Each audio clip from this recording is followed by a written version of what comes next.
Hello YouTube, Sidekick here with another installment of Su-25, the DCS Gateway Drug. We've been spending a lot of time in this series going over the capabilities of the Su-25 and the T model, and we spent a lot of time on the range lately. But today we're going to do something different. We're going to get out and fly a mission. Now, it's a hypothetical mission set in Syria in the mid-2010s, and we're going to use the mission to show off some of the capabilities of the T model that we've been talking about on the range and in the comments on some of the videos. Now, first of all, I know that the T model has not seen action in Syria, but that's one of the things that makes this hypothetical. So here's the situation. A group of insurgents captured a Syrian rocket storage facility last night. Now, we can't allow the facility to remain in their hands, and we can't allow them to move the rocket components from the facility. So we're going to destroy the facility this morning while the insurgents are still celebrating their victory. In order to take the insurgents by surprise, the planned attack route goes well south of the facility, and the last part of the route is going to be flown at a minimum altitude before popping up to deliver the attack.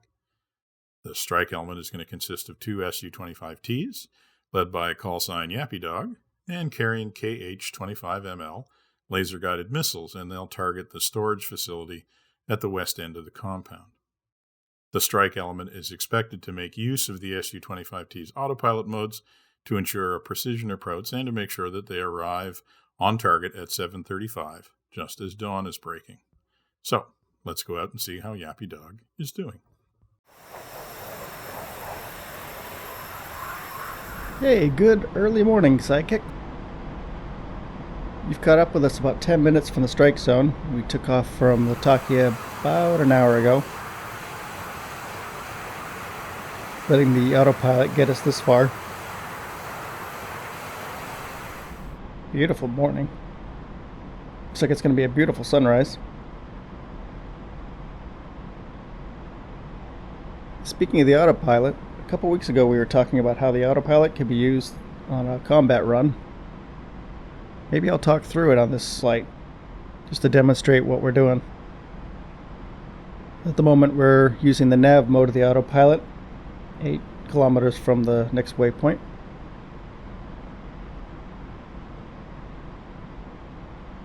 Haven't actually touched the stick in 45 minutes or so. Next leg of the flight's going to have us descending, so we'll just let the autopilot make the turn and descend. As we've talked about before, it tends to overcorrect on a turn, but it will get there and we'll just let it do its thing.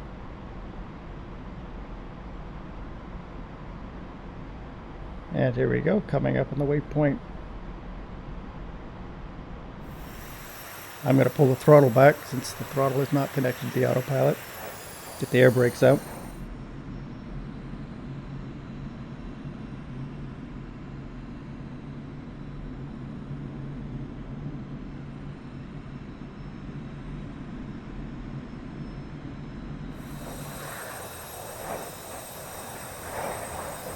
The altitude for the next waypoint was set to about 500 feet above, but it's barometric, so we'll have to keep an eye on it as we get lower.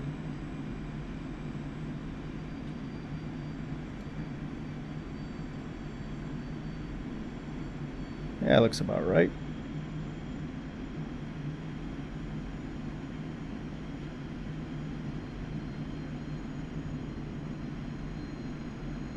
Bring the powering back in.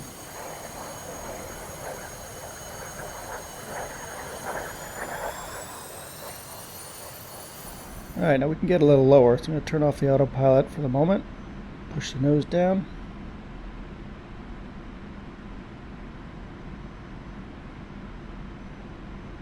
About 70 meters, 60 meters.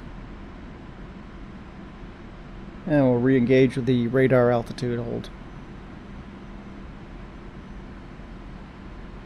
So in this mode, the aircraft autopilot is controlling the altitude, but only the altitude. So I'm actually going to roll the aircraft and get it and follow the flight path marker. Keep us on course.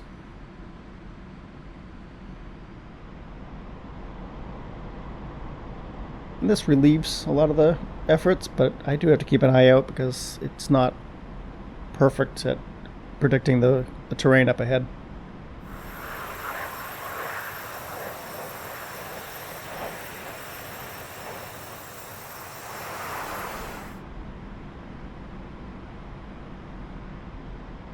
See, the autopilot wants us a little more to the left, but I think we'll just hold this course. It should be a couple of kilometers inland from Jordan, not too far, but enough.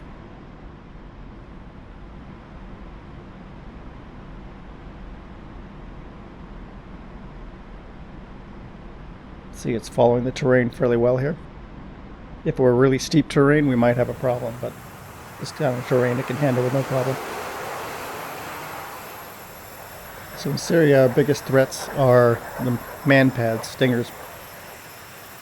So we either want to be up high, above 3,000 meters, or really low. I think right now low, in this low light, is fine. But really high would be a better option if the sun were to be any higher.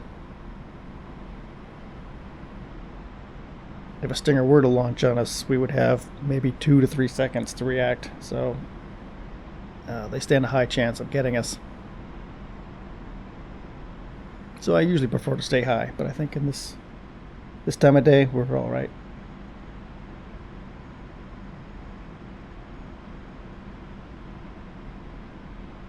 Chance of running across a stinger team down here is pretty slight anyway.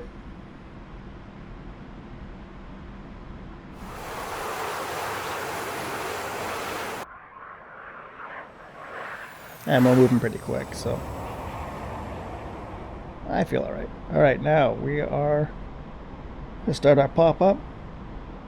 I'm going to pull up for a climb, get the autopilot off momentarily. I get the aircraft lined up in the flight path marker, and then I can re-engage the nav mode.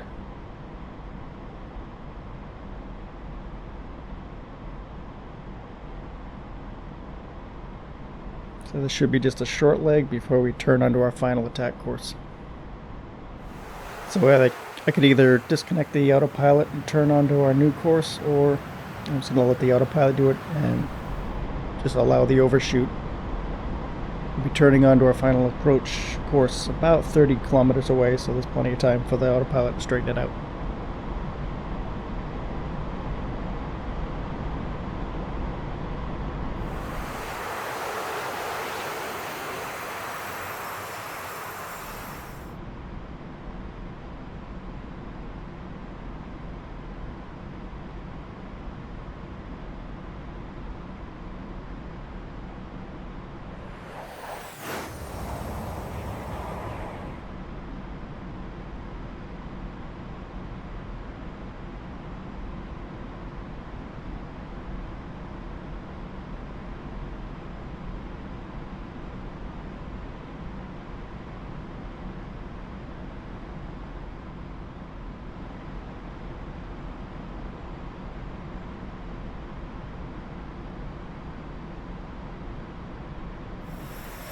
Yep, you see we've made a left correction, and now we're turning back to the right.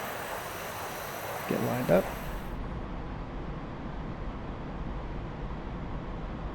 The plan is to put all 4 of my missiles into the building, and that should be enough. If it's not, the wingman is here to follow up.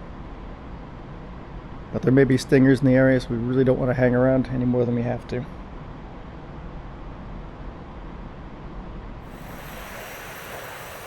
But this would be a pretty typical approach with wingman following the leader and looking out for any AAA threats.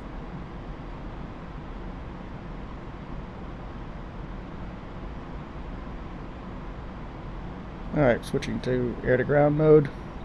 Put the TV on. Now, the next waypoint should be near the target, so it shouldn't be too far off from here. Just looking around, and I think I see it there. The wing leveler mode on, so I don't have to worry about the aircraft. There it is.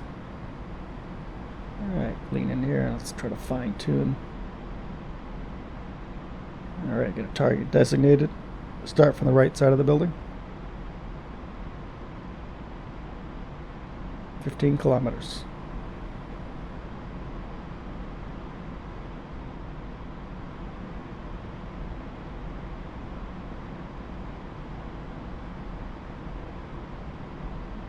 Alright, now we can switch to combat mode. This will make the autopilot track directly to the designated target, maintaining a fixed altitude.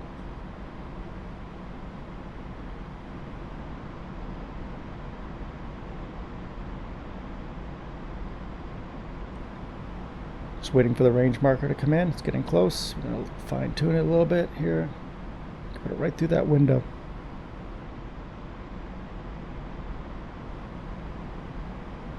Getting close to maximum range.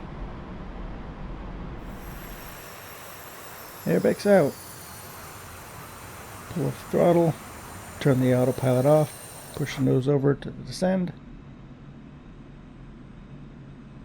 Lasers on. And we can fire right away. 1, 2, 3, and 4. We don't want to move until the first missile hits. 2, 3, move it again.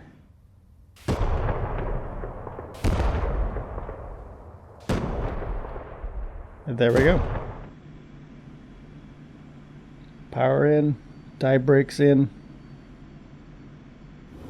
pull up.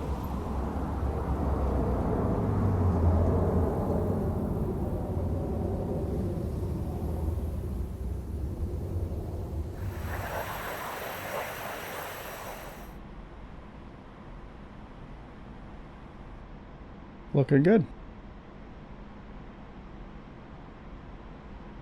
Switching back to nav mode on the HUD. I'll line the aircraft up with a flight marker, and we'll put the nav autopilot mode back on for the long flight home. Should be back in time for breakfast.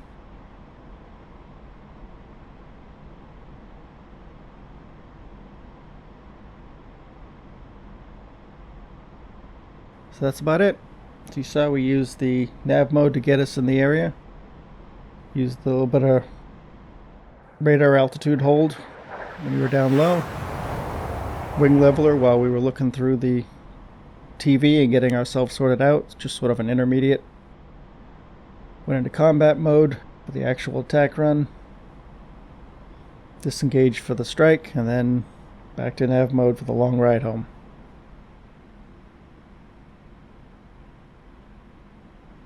Now we can enjoy this gorgeous sunrise.